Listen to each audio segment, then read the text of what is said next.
Alright guys, welcome back to F1 News. After winning 3 consecutive World Drivers' Championships, Max Verstappen has revealed that he definitely has his eye on the all-time record for F1 title victories, held jointly at 7 by Lewis Hamilton and Michael Schumacher. Verstappen's won 52 races, he's only in his mid-20s. He looks set to dominate the next 2 seasons as well, given what Red Bull are currently cooking up behind the scenes. Come 2026, how good are Red Bull going to be then? Can Verstappen feasibly get to 7, if not 8 titles, which is achievable before his contract with Red Bull ends in 2028, where he has definitely fueled speculation of his potential retirement from the sport. Very much enjoy your thoughts in the comments below. Hit the like button if you enjoy. Subscribe if you're new as always. This is the track at Las Vegas, ready to go for the weekends. I do just want to quickly mention, this is the pit exit, as you guys might be able to tell. This is the main straight, it's not particularly long. The cars actually start, I think, around the corner here because there just isn't enough room. This is the pit lane, of course. Now, the exit from the pit lane, as you guys can see on the right-hand side, is basically on the racing line. And I'm not really sure if you guys have played the F1 game on this, it can be a bit of a nightmare because the racing line is right-hand side, or I guess left-hand side as we see it, down the main straight, then of course hug the apex, and ideally you want to be as far left as possible around turn 2 so you can open up the right-hander of turn 3. The issue is, this is the pit exit. So you're kind of coming around the corner here, a little bit blind, and the track merges with the pit exit. So I would not be surprised if there are some disaster classes here on the pit exit this weekend. It's not the best design, there's no denying it, but it could create some chaos. And yes, maybe the question this weekend is, will Max win by 20 seconds or 30? But maybe we've got to think, actually, there could be more chaos than expected, especially because Ross Brawn admitted that the temperature of this Grand Prix weekends was not considered when they planned it, which is something you might want to think about because it's going to be one of the coldest races ever in Formula 1.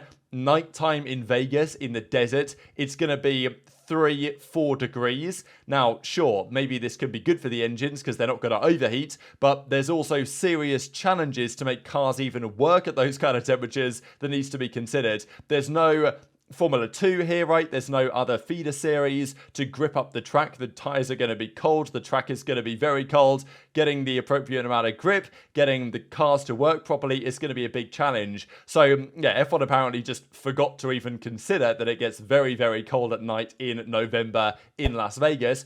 So it could create some chaos. As much as it does sound like a pretty severe oversight from the Formula 1 body that actually put this whole thing together. Now, quickly on Ferrari, over the last couple of days, we've seen what Mercedes and Red Bull are putting together for the near future. Also leaks on Ferrari, what they're planning to do. The rumour is they're not going to just blindly copy Red Bull's philosophy and will incorporate their own solutions into 2024. I guess it's been somewhat clear that even a team like McLaren, without completely copy and pasting the Red Bull, is able to get a significant step forward with an improved floor, improved undercut on the side pods, better suspension. I think the push-pull rod or whatever thing they've got on McLaren is the same as Red Bull. Most other teams are different, which, well, presumably has helped them out somewhat. So Giuliano De Kessa comes out with an article on this, and pretty much the highlights are as follows, that there will be some sort of side pod undercut, but it won't be the same philosophy as Red Bull have entirely, and also changing the position of the side impact structure, which will be incorporated into the floor. New chassis, obviously more innovations they're going to try and bring. Completely redesigned floor is a big one, because last year we heard about the unprecedented in terms of speed that the SF23 was going to be. Turned out that wasn't really the case. Sure, a little bit unprecedented in terms of speed in qualifying trim. It's pretty good in qualifying. Race trim, the Red Bull is far and away the fastest car. And lots for Ferrari to think about, but we know full well that this year is the most important year of development, right? I mean, Hamilton said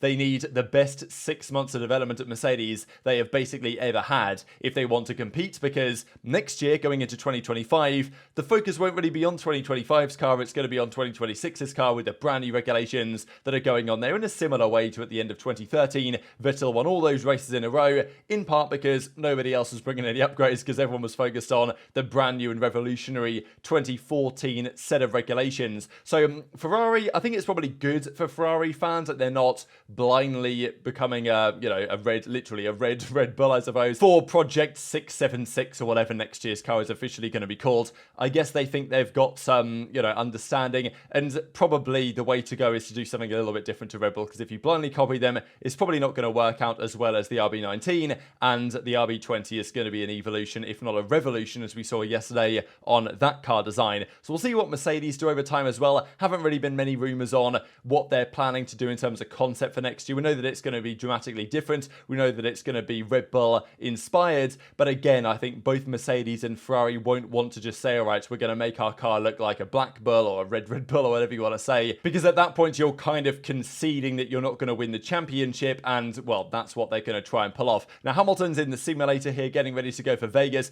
Pretty funny actually, he puts like Vegas with the eyes emoji, and people are joking around. They're like, oh yeah, he puts the eyes as if like they're actually going to do anything. It's going to be a competitive race. If there's one track that the Mercedes probably won't be particularly good at, it could well be this one.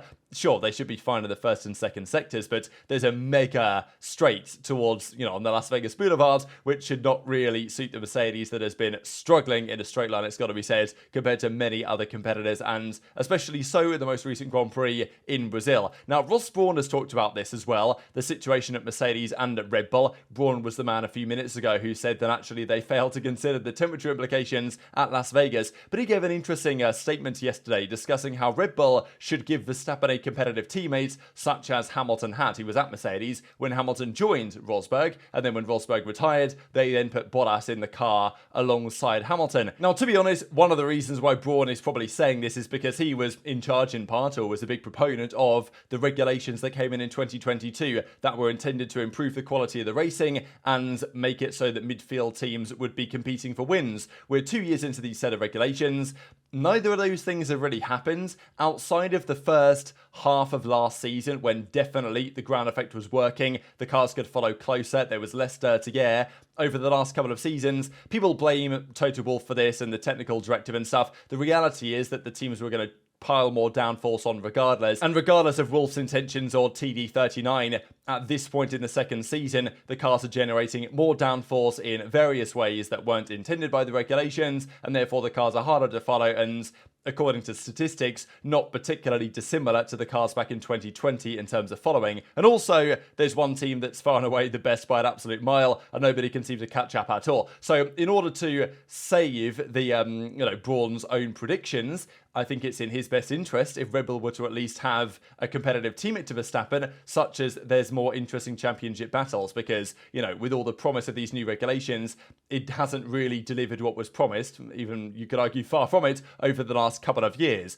Now, would Red Bull do this? Could they even do this, right? Is there even anyone they could put in that car that would give Verstappen a good run for his money that they could feasibly acquire and get? We've talked about Norris before. That's, probably is going to stay at McLaren for at least the near future. And also, let's be honest, this comes from Ross Brawn, who was at Ferrari in the days of Schumacher when he was winning all the championships in a row with Barrichello as his teammate. So it's not like they necessarily did that when Brawn was at Ferrari back in the day. But this is what Verstappen says on the record of the likes of Schumacher and, of course, of Lewis Hamilton. Would I like to win 7? Yes, why not? Now, Verstappen has made it very clear he doesn't like the direction that F1 is taking. More races, more travelling, more media commitments, more stupid driver introductions. Like Verstappen, given the fact that he doesn't like all this stuff, the sprint races, his time has arrived at somewhat an unfortunate time for him, in the sense that he has to endure all of this stuff that the drivers of the past did not necessarily. And he's made it very clear he might well retire when his contract is over, if not even before. Depends if he doesn't like it anymore. He wants to race in other series, he wants to do other things, and he still wants to race in other series while he's still in,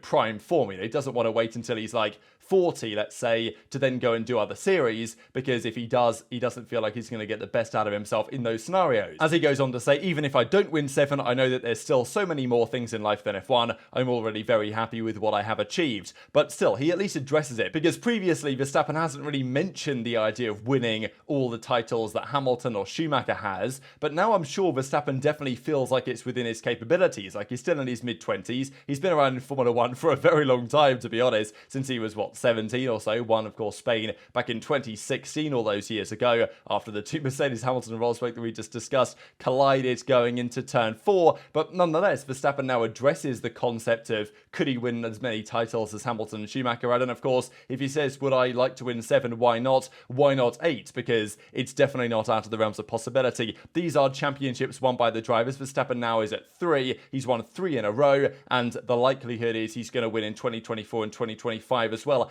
Doesn't seem like, at least based on what we talked about yesterday, Newey and Red Bull are going to make a mistake. They're probably going to have the strongest car, and if they have the strongest car with Verstappen driving at a level which, no other driver in terms of consistency really can match on the grid at the moment, and he doesn't have a teammate that's anywhere near competitive enough. That's the thing. Let's say Mercedes next year come up with a car as good as the RB20. Will Russell take more points off Hamilton than Perez will take off Verstappen? I would say yes, and that's probably going to lean Verstappen's way in terms of a title fight, if there even was to be one. And even if Perez isn't there next year, let's say it's Ricciardo, will he be able to challenge? Unlikely. So all signs point towards, unless, Red Bull actually mess up their car, which is possible, but highly unlikely with Newey at the helm, or like unbelievable reliability faults or just bad luck for Verstappen, then, and let's be honest, this season Verstappen's car has not failed once, at least in a Grand Prix. He's had some issues in qualifying and stuff, but he's always been able to get over them. And sure, he had the brake issues that he was suffering with in Austin,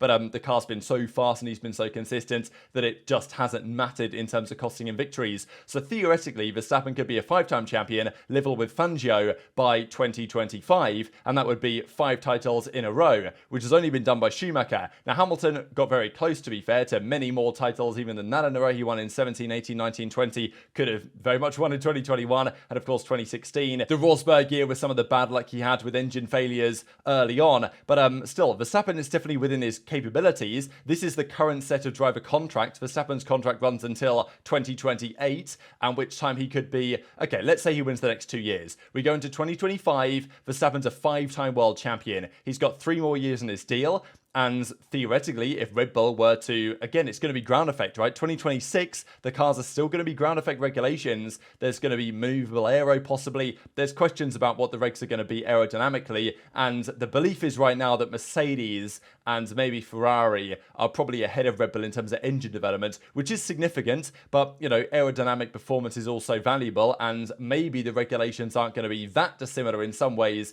to what we presently have, although we hope that they are. For the sake of smaller cars, better racing, stuff like this, they might well be. Let's say Verstappen even retires in 2028. If he wins all these years, which is, very unlikely that he's going to win every single championship until 2028, but that would make him an 8-time world champion, and he could do that consecutively. And you think if he does win all those titles in a row, he's not just going to stop, is he? Like, is he going to become 8-time and then retire immediately, having won the previous 8 titles in a row? That's very unlikely, but it's interesting that Verstappen is at least raising the possibility, because I think a lot of Formula 1 fans are thinking, all right, well, at least in 2026, Verstappen's not going to win anymore. But there's no guarantees of that. If he's still the best driver on the grid and Red Bull nail the new aero regulations and Ford and Red Bull do a pretty good job with their power unit, there's no reason why he can't win in 2026. And then who knows what happens after that, because quite often when a new set of regulations come around, as happens this time with Red Bull, one team gets it right. And once they get it right, they're very hard to stop for the next couple of years, as we've seen with Red Bull. If it's Red Bull that get it right again in 2026, who knows what could be on the cards. And that, of course, is only considering Verstappen up until 2028, right? I mean, at which time he will still be, barely 30, let's be honest, and he'll still have potentially plenty of years left in his career. I mean, we look at Hamilton today, 38, Alonso's 42. Now, will Verstappen stay in F1 that long? Probably not. But let's say Verstappen stays in F1 till he's 35. That seems reasonable enough. That's another, 7 attempts to win a championship over the next few years. It's very plausible that Verstappen walks away from F1 with, all of the records, Hamilton's 103 wins is a massive target. His 104 pole positions is probably not going to get broken by Verstappen, already on the evidence we're seeing lately. But, the win target, especially with more Grand Prix in the season, it's definitely possible. And I'm sure that Jos Verstappen would very much like Max to stay around as long as possible to try and win all those championships. I think the more likely possibility is that come 2026, someone else gets it right. You'd think that on the balance of probabilities, someone else will do a better job than Red Bull will, given the amount of competitors there should theoretically be doing a good job going into that set of regulations. And Max will, maybe he'll still win, maybe he won't, and he should have a harder time from then on out. So I wouldn't be surprised if Max ends up as a 5 or 6 time champion when it's all said and done. I think that's probably a more likely outcome just because of how much competition there should be. And you can never just extrapolate everything we see today into the future indefinitely. And at some point, if Red Bull were to dominate for the next 3, 4, 5 years in a row, at some point, the FIA, you would think, would do what they did to Mercedes and start stepping in, banning things, changing the regulations to ensure they're not going to win everything forever, which is what they did at Mercedes after several years of domination. They'll probably do the same at Red Bull in the near future as well. So I think realistically, Verstappen might have 5 or 6 titles by the time let's say it's 2030. But even at that time, there's still potentially more years of Verstappen to get more titles. He might even retire, go to do, I don't know, endurance racing, drive the Indy 500 or do Le Mans, something like that, and then do an Alonso, come back and win again. I mean, you wouldn't rule it out because this guy is no doubt one of the best talents we have ever seen in Formula 1. But will that be enough given the amount of, good fortune you have to have, the consistency you have to have over so many different years to match what Schumacher and Hamilton have achieved? The opportunity is there, but I think that it's less likely than it is likely at the moment. But intrigued to your perspective in the comments section below. Even Fernando Alonso, who knows whether, Alonso or Hamilton could be competitive. Thought it was nice, again, the relationship these two guys have, because, there's always a back and forth between the two of them for their rivalry back in the day. And even today it persists, of course, to a great degree. But as Alonso says here on Hamilton, Lewis always did really well to stay focused and competitive in the periods of his life where he didn't have a competitive package. Those periods weren't many, but he was always performing to a high level. Now he's not having the best car, Red Bull is dominating, but he's still fighting, chasing Perez for P2, and he's never giving up. And this is an interesting analysis on what makes Hamilton so great from Alonso, but also, will Verstappen be the same? Let's say in 2026, 2027, Red Bull get it wrong on the new set of regulations. Is Verstappen going to grind out that period until they get it right again? Maybe, but is he going to think, what, I've got other things to do and I prefer to do other things? So very much intrigued to your thoughts on all this stuff in the comment section below. Hit the like button if you enjoyed, subscribe if you're new, take care of yourselves, and I'll see you next time.